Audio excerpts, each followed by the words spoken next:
काय झालंय तुम्हाला आठवत असेल की माझ्या माननीय मुख्यमंत्र्यांकडून खूप अपेक्षा होत्या. त्यांची पहिली टर्म ही महाराष्ट्राचे उत्तम मुख्यमंत्री म्हणूनच त्यांनी 5 वर्ष गाजवली. चांगलं काम त्यांनी केलं. अच्छे को अच्छा बोलना चाहिए.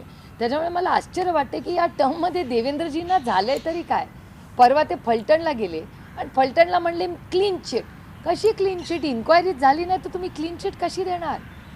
तसं फलटणला क्लीन चिट दिली विदाऊट इन्क्वायरी, तसं तहसीलदार ज्यांनी सहीच नाही केली त्याला तुम्ही निलंबन करून टाकलं. अरे का चाललंय काय महाराज? चालवतंय कोण आहे सरकार?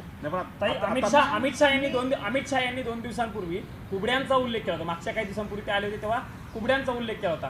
कुबड्या म्हणजे 2 म्हणजे एकनाथ शिंदे असतील, अजित पवार असतील, यांच्या कुबड्या आता हळूहळू बाजूला काढायचं काम सुरू आहे. त्याची जी सुरुवात आहे असं म्हणायला चान्स आहे? ते नाही मला माहिती. ते कोणाला कुबड्या म्हणाले, तुम्हाला काय, तुम्ही त्याचा अर्थ काढला त्या व्यक्तींना बोला. मी विरोधात आहे.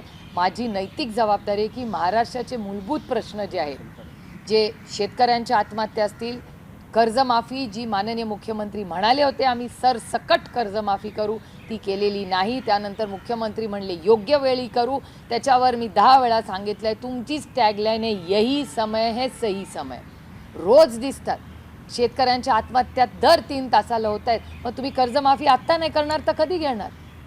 तुम्ही पार्थ पवारांची पाठराखण करत आहात का? खूप लोक असेही जे सांगतायत. नाही ठीक आहे ना, असू शकतं ना. लोकांना हे बघा, एका लोकशाहीमध्ये प्रत्येकाला बोलायचा अधिकार आहे. लोक माझ्याबद्दल काय बोलतात हा त्यांना अधिकार आहे लोकशाहीमध्ये बोलायचा. त्याच्यात गैर काय? जसं मी बोलते तसं मला ऐकायची पण ताकद ठेवली पाहिजे ना. कुटुंबातला असल्यामुळे तुम्ही त्याची पाठराखण करता. अर्थातच देर इज नथिंग. म्हणजे हे बघा, पार्थ असेल, रोहित असेल, जय, रेवती, विजय, युगेन आमच्या घरातलीच मुलं आहेत. मी माझ्याकडे जे येते माहिती, जी आत्ता येते किंवा आज सकाळपासून जी झी टीव्हीनी जी काही सुरुवात केली आणि त्याच्यातून त्या ज्या मला माहिती पाठवली गेली त्यांच्याकडून आणि नंतर बाकीच्या सगळ्या चॅनल्सकडून ती आली, त्याच्यातून प्राथमिक जी माहिती येते त्याचे माझेच प्रश्न आहेत ना. माझे 3 प्रश्न आहेत. चुकीचे असेल तर तुम्ही दाखवू नका. माझा पहिला प्रश्न आहे की ही जमीन सरकारी होती, मग ती विकता येते का नाही? विकता येत असेल तर प्रोसिजर फॉलो केलं का? दुसरा महत्त्वाचा मुद्दा की तहसीलदार म्हणतात मी सहीच नाही केली. जर सहीच नाही केली तर व्यवहार झालाच कसा? आणि आधी बातमी होती की 21 कोटी रुपये स्टॅम्प ड्युटी आहे. व्यवहारच म्हणजे को रिलेटेड आहे ना. पहिला प्रश्न, दुसरा आणि तिसरा. जर विकताच येत नाही, तलाट्यांनी सहीच नाही केली तर स्टॅम्प ड्युटीचा प्रश्न येतो कुठे? आणि त्याच्यातून हो अर्थातच मी पार्थची सकाळीच बोलले. जेव्हा मला ही माहिती आली तेव्हा मी पहिला फोन आधी पार्थला केला की बाबा रे काय ही बातमी, मला समजून तरी सांग. त्याचं म्हणणं आहे आत्या मी काही चूक केलेली नाही आहे आणि माझ्या वकिलांशी माझं बोलणं झालं.